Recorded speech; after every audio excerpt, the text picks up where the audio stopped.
Hello there, a very good evening to you. You are watching Biz First in Focus this evening. Now, as you all are aware, the budget is coming up during the first week of next month, and people are eager to find out what the government has done and where the government has allocated their expenditure and how much is going where. But before we see what has been done by the government for this year's budget, we also have to take a look at what they have done during the previous year's budget and where that money has gone and whether they have actually spent it for the right purposes, the right amounts for the right purposes. We are going to talk to someone eminent from the Verite Research who is here in our studios, Vidya Nathaniel, the senior analyst and head of economics from Verite Research. Thank you very much, ma'am, for being here and talking to us about the budget. Now, I know you have been busy. We had a press conference from Verite Research today as well regarding the same topic. But before I get to the details of what we are going to talk to our viewers about, let me ask you at the outset. Now, the governments come and go, budgets come and go, but when it comes to the people, let's say we talk about the expenditure head of agriculture or defense or health or education, but when it comes to the people watching us from home today, what do they have to worry about when you talk about the budget, when we maybe say the vehicle prices or the cost of living? Is there anything that they should look out for, especially when it comes to a budget? Well, one of the issues that we've come across is this is a problem that occurs with successive governments. Big promises are usually made at the budget speech, but what actually happens in the end, we actually do not know about it, or it's not given to the public. It's not given out to the public. So one of the big issues we've been following for the past couple of years is to track to see when they make promises for big sectors like agriculture and irrigation, health, education, are they actually meeting the required expenditure, what they say they're going to give to these sectors? And this, we found there's always been a shortfall, except for a couple of years where you see them actually meeting the promised expenditure. We've always seen that they've fallen behind. So this is what led us to sort of look into more specific expenditure proposals of the government and to see how much is actually being done. Because around this time of the year, you'll always see a lot of discussion about it. Definitely. The public is excited about it, the media is excited, you also see research institutions, civil society, there's a lot of discussion about it. And it's always about the new proposals. So we are trying to find out, to look back and see what has actually happened so far. How do you see the instability or the lack of stability in the government when it comes to budgets, because that is also important? I think one of the big issues that does come up is within the agencies, those who are responsible for implementing the budget, when you do not have consistency, it can create some sort of a problem in actually seeing a proposal through. Because the person who takes over may have to start from the beginning again. So this becomes an issue, and this might be one of the reasons some of the proposals are lagging or not being completed in time. So that is something which needs to be looked into as well. We have some details that our producer might be able to put up on the screen that we are able to discuss, details that Verite Research have found out. And you said at the outset that sometimes in certain years the government has not delivered what they have promised, and certain years they have reached up to that point. Now we'll have this on the screen and our viewers can see it as well. Before we go here, what are we seeing in this chart, madam? So this one focuses on the agriculture and irrigation sector. What we've looked at is to see how much have they promised in terms of expenditure for a sector, and then we followed up the following year to see how much was actually allocated. And what we see is the difference in what was promised to what was actually done. So whenever you see a red arrow going down, that means they've given what they have actually allocated for the sector falls short of what was promised. So you see this happening year after year. In 2013, it was 40% less than what was promised. So if you see the next two slides, you'll see this in the welfare sector as well, where we see continuously what was promised falls far short of what is actually expended is far short of what was promised, and then in the education sector as well. Now, the education sector, ma'am, people have been talking about it to a great extent. People have been actually going on to the streets and protesting about this as well. We see a significant drop in 2016, minus 29%.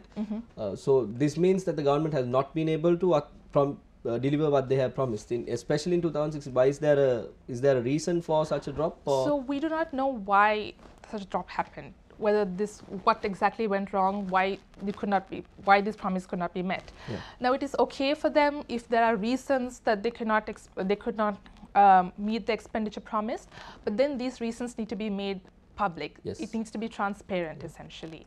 But this is once again an issue which we have seen across different sectors and across years. So that's why we want to sort of take a subsection of these promises and try to track it to see what exactly has happened. And when it comes to obtaining these details, has it been easy for you to obtain the details? Has it been difficult for you? How has the process been? So these details for these particular slides, we're able to get it from the central bank reports. Right. But what we track in the budget promises tracker, which we will come to eventually, was rather lengthy process. Basically, what we tried to do is we spoke to government. We tried to visit or call government agencies to get the information.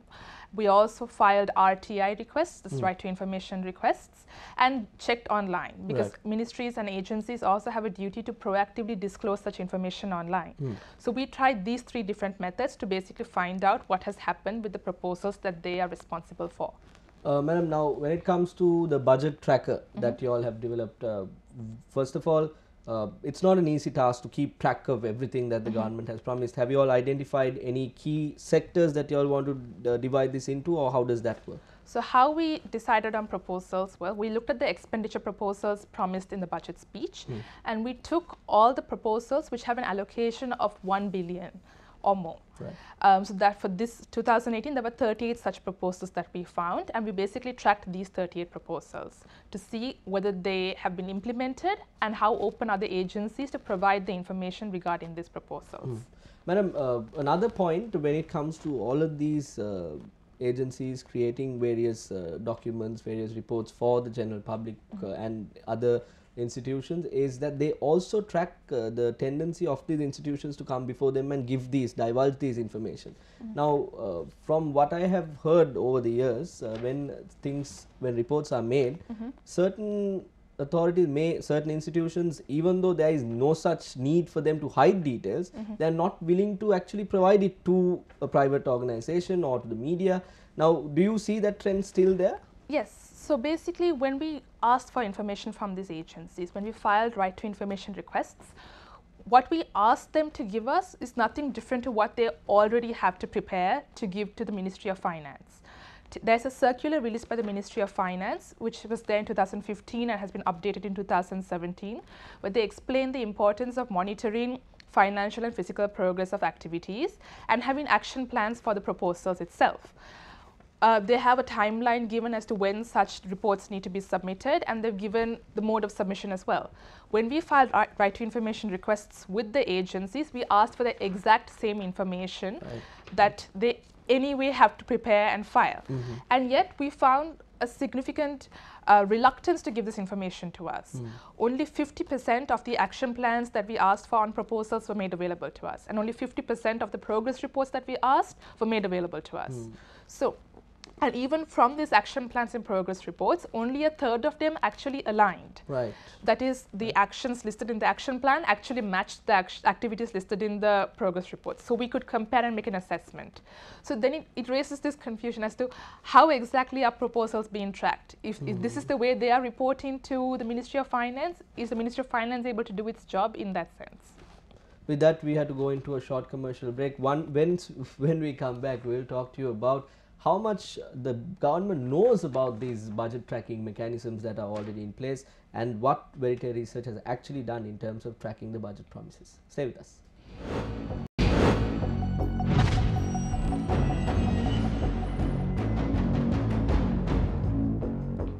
Welcome back to the show. You're watching Biz First in Focus. We are in discussion with the economics team leader at Verite Research, Vidya Nathaniel, regarding the budget and this new system that they have put in place to track the budget promises the government made last year, and whether they are actually on par with what they have promised. Before we went into the break, we spoke to you about several key sectors that they have identified where the government has underperformed to a certain degree, and in some years performed to the actual level that is anticipated. Now, Vidya, there is a document that you all have released during our afternoon press briefing that we attended, and you have highlighted the fact that only 8% of promises are progressing on track. Now, that's a very heavy statement, because if we say 100 things, if the government comes before the people and say 100 things, they've only managed to be on track at 8%. So that means that's a little worrying number, if I may call it that. What do you mean when you say 8% of the promises are progressing on track? So when we, what we mean by progressing is we match the action plans to the progress reports, and we try to assess whether with the progress reports they are at the state which they say they're supposed to be at the end of the second quarter. So the assessment we have done is for the period from January to June 2018. Right. And so in the action plans, you would have certain percentage to be completed by then, and we track to see how much of that percentage has been completed. So we've checked ministries, and basically all those who have met their target or those who are within 90% of reaching their target have been classified as progressing, and only 8%, thus as at 30th of June 2018, are classified as progressing. We have another slide here that can show us some details as well with what you just mentioned. So 38 budget promises are being tracked by Verity Research, and 21 government institutions are involved in this 38 promises that you track, and this is the value of the 149 billion rupees. Is basically, it covers, these 38 budget promises cover 149 billion rupees, which is about 82% of the expenditure proposals for budget 2018. And again, only 8% of it is on track. Yes.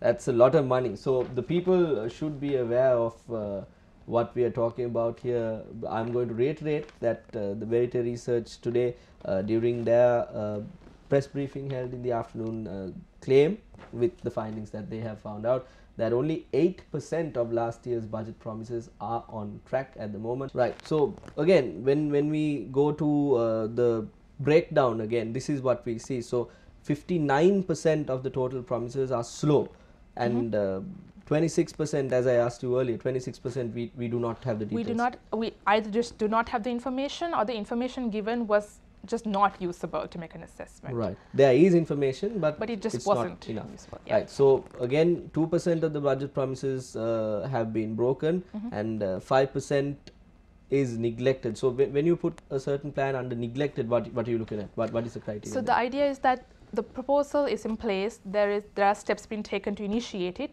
but it actually just has not gotten off the ground yet. Right, right. So 8%, as we mentioned earlier, is progressing. I'm stuck on that number because that number is going to keep worrying me, and I'm sure the people also will find it worrying, because if a government comes before the people and say this is what we are doing for the next year until the next budget is put in place, and if only 8% of is in track, then we have to seriously consider what is going on. We'll move on to the next slug as well.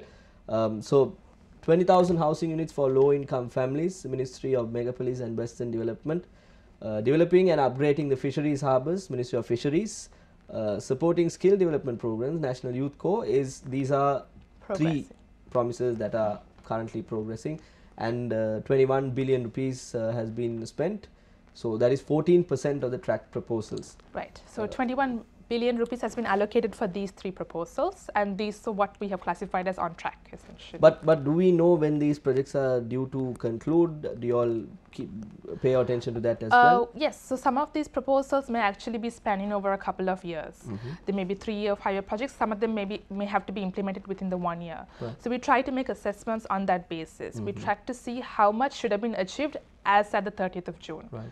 And if they have met those targets, then they're classified as on track. Let's go to the next slide and see what we have. So 23 promises that are lagging, which are slow. Once again, 67,900 million, 67 billion rupees, 45% of the tracked proposals. So a lot of projects, I'm assuming 23 to be precise, are slow, but you see some progress. There is some progress. It's just not keeping up with the targets that they have met. So hopefully they will catch up over the rest of the year. And these programs that you have listed here, you seem to have found information on time, or does the lagging, the slowness of the project also proportional to the fact that you don't get the information? So in some cases, the information was not up to date. So we wouldn't have been able to make a complete assessment as at 30th of June. So for instance, the Central Expressway project, we did not get information through the ministry itself. We had to rely on another report which was published online on a different ministry platform, Right. and that gave partial information. So in such instances, they are classified as lagging, especially if they haven't met the first quarter targets. Right. So that's why it becomes classified as lagging in these instances. We have had several issues with the Central Expressway project Okay. as well. We have sent in several RTIs, and we are also finding it difficult to find details pertaining to the Central Expressway. So mutual, the understanding is mutual. So let's go on to the next slide and see what they have forgotten or neglected. The establishment of a development bank with an EXIM window. Ministry of National Policy is the ministry that comes under the Prime Minister.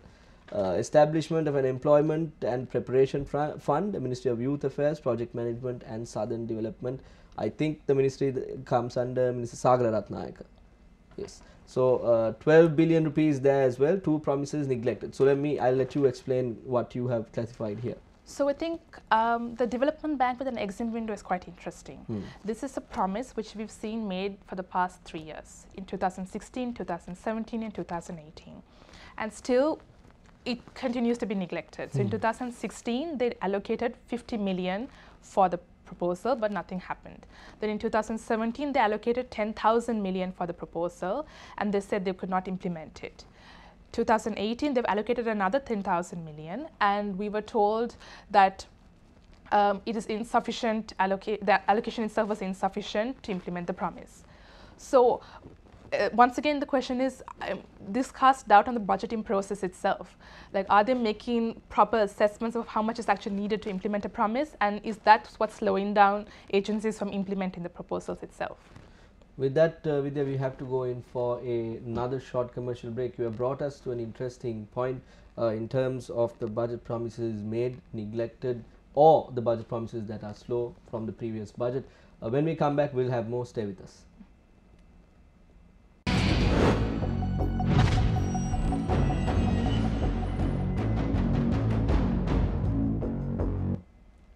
Welcome back to the show. You're watching BizFirst in Focus. We are in discussion with Vidya Nathaniel, the economics team leader at Verite Research, regarding the budget promises and the budget tracker that they have developed. Verite Research has developed. Vidya, before we went into the break, we spoke about the neglected promises, the promises that were slow, and the promises that are on par, if I may call it that. Now to the most important point that you all have identified, the broken promises. So these are the promises that has been not carried out, and sometimes you said the ministry has told you that they are not going to do that. We have one broken promise, if I saw it correctly. Let's have our producer put up the slide for us here. This is the broken promise from the budget of last year. The Ministry of National Integration, Reconciliation and Official Languages, coming under Minister Mano Ganeshan, strengthening reconciliation focused on economic empowerment and social infrastructure development, and the establishment of a special home for the differently abled women in the northern and eastern province. 1,750 million rupees, and this has been completely taken off the board. We've received information stating that they were no longer implementing this proposal. So we do not know if this money has been redirected to another ministry to implement it, or if it's been implemented in any other way. But basically, this agency is not implementing this proposal as per the information we've obtained. Can, as the general public or as Verite Research or as the media, request this ministry as to find out where this money has gone? We technically should be under the Right to Information Act. We should be able to find out what's happening with this proposal if it is not being implemented by them, which, yes, can be done. Can be done, yeah. Let's go on to the next slide. We have, this is the openness of these institutions to provide you the details, I'm assuming. So one of the things we realized was obviously the difficulty in obtaining information. So while we wanted to track progress, we also wanted to track the level of openness of agencies, because we think it's relatively important for them to be, it's very important for them to be open with what they're doing to public finances. Definitely. And from this we found that almost government agencies, in relation to almost 75% of the proposals, were either uncooperative, restricted or closed. I can explain what these categories are essentially. I think it's on the next slide, but when we talk about open, we mean, maybe not. When we talk about open, what we mean is that information was easily available. Mostly if it was available online, that means they have proactively disclosed this information. When we mean responsive, what we talk about is information that they have responded to us in a timely manner for information that we've asked from them. Uncooperative means we've gotten the information, but it may have requested some time, we may have had to follow up quite a bit or filed appeals to get this information. While restricted means either it was the information we got was insufficient to make a full assessment because it only had a certain timeline or it only covered a part of the proposal, while closed meant we got no information at all. So what are we seeing here? Information necessary for budgeting. So like I mentioned earlier, the information that we did ask from the ministries was essentially what they needed to provide to the Ministry of Finance already. So this is a circular which was released in January 2017, which explains that the national, it is important to monitor budgetary allocations, and they've given specific forms which they need to fill out to report on action plans, on progress reports, financial and physical progress. And these forms are all listed out on the website, and we have it on our platform as well. So we did not ask for anything different. And so the issue was if they were already preparing these documents, then there shouldn't be any confusion or difficulty in giving the information to the public as well. But that there was a reluctance, or the information we got was just not up to date, or we just didn't get information. So this circular basically shows what documents have to be given, what is the mode of submission, and what are the deadlines by which this information have to be given. So these are information that the institutions have to anyway disclose to the general public. They have to disclose it to the National Budget Department of the Ministry of Finance. And you should be able to receive it from the Budget Department. Which technically should be able to receive it from the Budget Department, and also the agency, if they are preparing these documents, they should be able to give it to us easily. But they either just do not want to give us the information, or is it a question of them just not having the documents ready? So again, openness and the responsiveness of all these institutions are extremely important, because we're living in a day and age where information is required. The media is requesting for it, private institutions such as yourself, or the government itself may be wanting across ministries. But we also come to a situation, as you are mentioning, as several other people like your organization have mentioned, the government's closeness, if I may call it, that is an issue for us even to find details to report to the general public. But what are we seeing here? Our ministers disclosing information. Our ministry is disclosing information. So this should be all government agencies. So this is what I've mentioned before as well. These were the progress reports and action plans that we requested for, and only 50% of the budget proposals that we tracked made available this information to us. Next slide.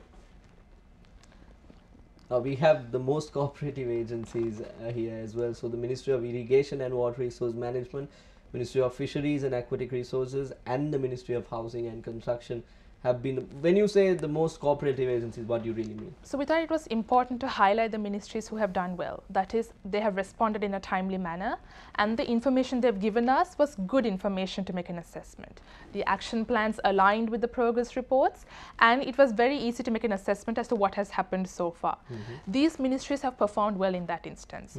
The Ministry of Fisheries and Aquatic Resources in particular was also a very cooperative agency last year as well. So we see this trend that they are quite open with the proposals, their government proposals, and they are willing to disclose information to the public.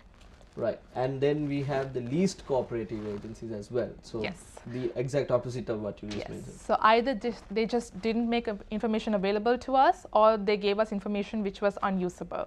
So this is just a small subset of several ministries or agencies who are reluctant to give us information. And these are key ministries: the Ministry of Agriculture, the Ministry of Education, and the Ministry of Highways and Road Development. I think a good portion of our budget goes to the expenditure heads to these three ministries. So again, why we find it difficult is because of the outdated data sometimes these ministries have, and the lack of their cooperativeness towards initiatives like what you have done. So we were able to get some information about these ministries through third-party agency reports, reports published by other ministries or agencies about these proposals. So there's clearly a willingness to share it among themselves, but not when the public asks for it, which is what we need to change, because they need to keep the public informed as well, and ultimately if they don't, the public loses confidence in the system. Absolutely. So a sign of progress, this openness that we're talking about? So that's what we kind of went into. Whether ministries are more willing to be open to us when they are progressing, when they feel like they're doing well, so they can tell it to us. Yeah. So all three proposals that we have categorized as progressing, all three agencies responsible for those proposals were very responsive. They gave the information on time, and the information was very detailed and very easy to assess. Right. But if you look at the next slide, taking the example of the Ministry of Megapolis, we had 6 proposals under the Ministry of Megapolis and Western Development which we were tracking.